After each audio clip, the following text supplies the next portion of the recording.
انا لما امشي من القعده دي عايز الناس تتكلم عني على اني ايه.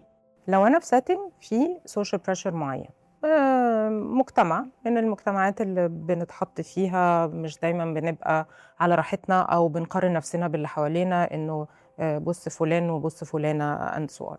عشان اجراوند ماي سيلف في شخصيتي، في ثقتي في نفسي، ممكن اعمل حاجه مهمه قوي، بسيطه جدا بس مهمه قوي. فكر نفسك، اسال نفسك في القعده دي، انا لما امشي من القعده دي عايز الناس تتكلم عني على اني ايه؟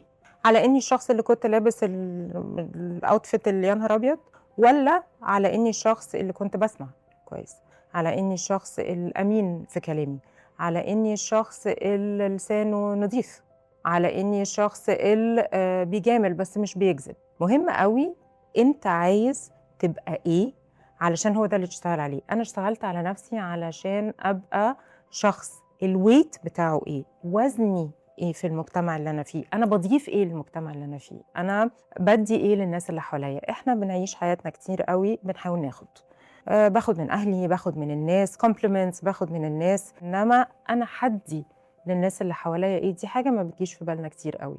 لو اشتغلنا على الحته دي هتفرق معانا قوي في اي سوشيال سيتنج احنا موجودين فيه.